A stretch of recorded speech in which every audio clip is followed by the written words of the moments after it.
విజయం అంటే డబ్బేనా, పేరు ప్రఖ్యాతులేనా? విజయం అంటే వ్యూస్ లెక్క వైరల్ వీడియోలేనా?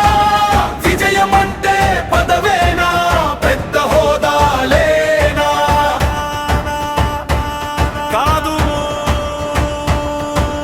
కాదు, విజయం అంటే నిన్ను నీవు గెలవడం రా.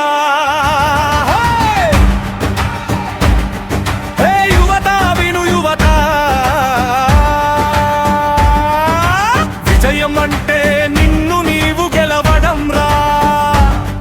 50 ఏళ్లుగా నేర్పిన తప్పుడు నిర్వచనం, దివప్పే లక్ష్యం అన్న భమలో జీవితం శూన్యం. మిలియన్ వ్యూస్ వస్తేనే హీరో అనుకుంటున్నా, లోపల నిశ్శబ్దం లేకుండా ఖాళీగా బ్రతుకుతున్నా. ఒక రాజు కూడా గౌరవించినది ఎవరిని? గురువుని, యోగిని, దానిని చూడు.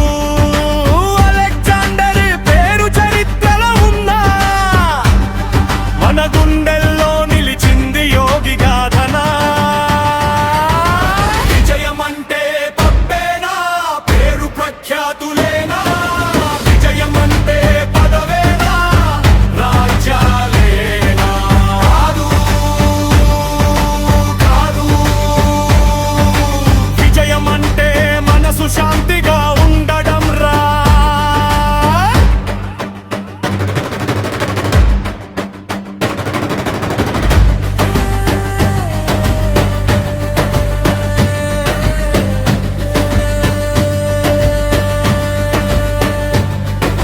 వివేకానందుడి దగ్గర ఏముంది చెప్పు? బంగారం, భూములు కదు, అగ్ని లాంటి జ్ఞానం. రమణ మహర్షికి ఏముంది చెప్పు? మౌనం ఉంది, అదే ప్రపంచానికి దానం. బుద్ధుడు రాజ్యం గెలిచాడా, కానీ ప్రపంచ హృదయాల్ని గెలిచాడా లేదా? గాంధీ గారి ఖరీదైన దుస్తులున్నాయా, కానీ చరిత్రనే మార్చిన మనిషే కాదా?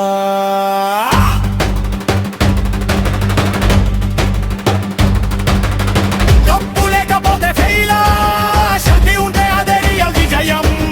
పదవి లేకపోతే ఫెయిలా, ధర్మం ఉంటే అదే రియల్ విజయం. రియల్ విజయం, రియల్ విజయం. పత్రిసారు దగ్గర ఇల్లు లేదు, కారు లేదు, సైకిల్ కూడా లేదు, కానీ కోట్ల మంది హృదయాల్లో ఆయన పేరు చెరిగిపోకుండా ఉంది చూడు. నరేంద్ర మోడీ యోగిలా జీవితం, యోగి ఆదిత్యనాథ్ త్యాగమే సంపద.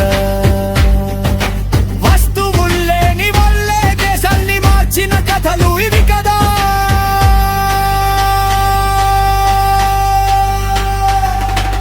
తగిన అవసరాలు కావాలి అవును, కానీ ఆశలు మనల్ని బానిసలుగా చేయకూడదు. రుబ్బ ఉండాలి అవును, కానీ ఆత్మని అమ్ముకోకూడదు. చివరికి నిన్ను నీవు తెలుసుకుంటే అదే బుద్ధత్వం, అదే దైవత్వం.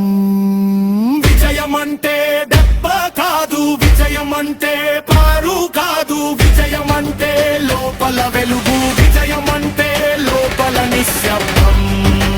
యోగిగా మారితే విజయం, వివేకానందుడైతే విజయం, బుద్ధుడిగా బ్రతికితే అదే విజయం.